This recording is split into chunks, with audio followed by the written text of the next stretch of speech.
How is it that we don't understand and know?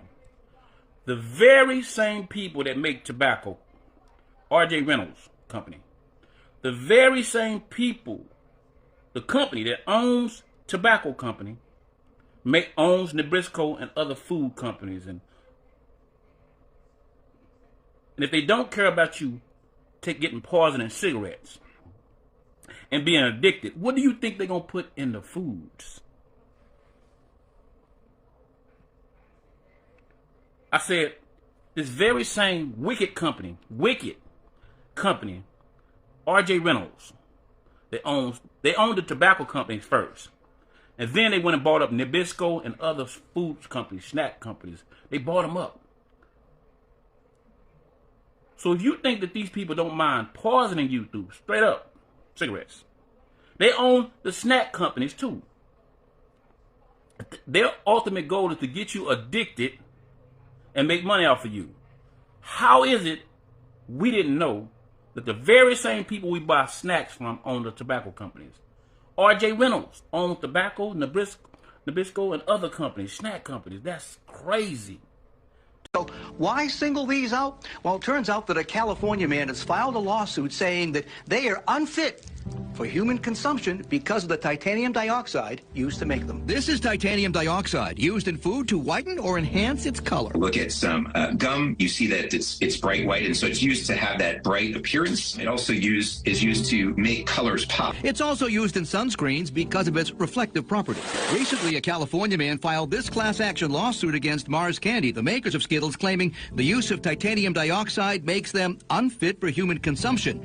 Mars says, while we do not comment on pending litigation, our use of titanium dioxide complies with FDA regulations. Recently, a European study using mega doses of the substance came to the conclusion it should be banned. The European Union had declared some concerns about how this might affect genes. So they've done an extensive set of analysis, and they've looked at how this may be an issue with human health. It didn't seem to have really many effects, except for a potential concern related to what they call genotoxicity, or effects on DNA. So that was really their concern, and that's the reason that the European Union decided to eliminate this in foods, trying to be cautious.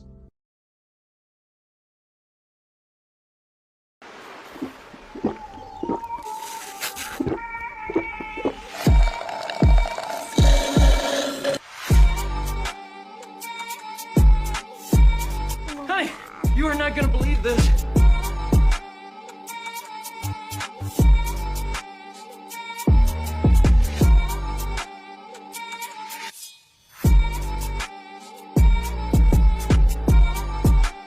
Is Pepsi okay? Is Pepsi okay? Is Pepsi okay? Is the laughter of a small child okay? Are you with me? You seem confused. Let's role play. I know that there are fetal tissues in a lot of the medical treatments. We know Pepsi's involved with companies that do use the fetal parts, and we do know that it's been tested in flavor enhancement. Oklahoma Senator's new bill is raising some eyebrows. Senator Ralph Shorty introduced legislation today that would ban the use of aborted human fetuses in food. Now, Shorty says the bill is needed to raise public awareness. In his own research, he says he found companies that may use embryonic stem cells to develop flavors. Check out this. Listen properly, entirely.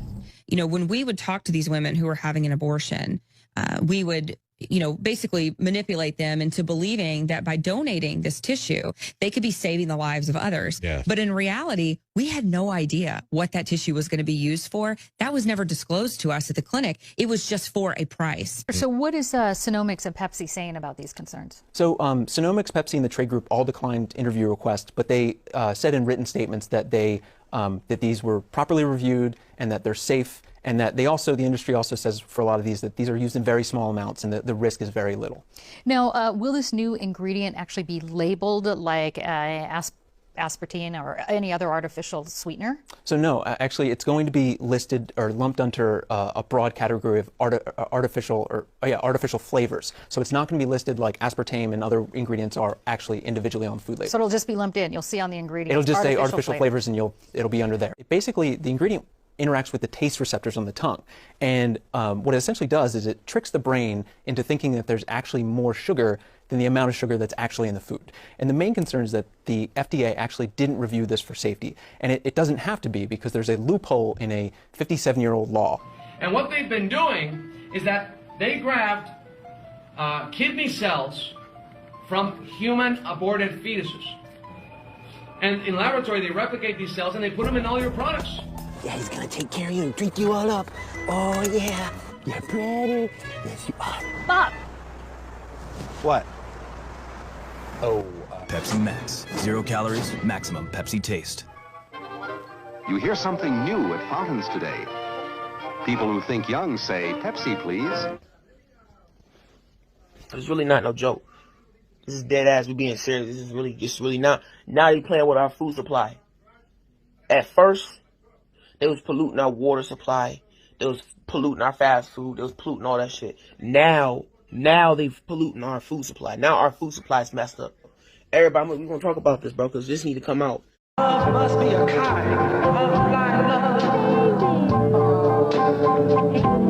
I can't see anyone but you.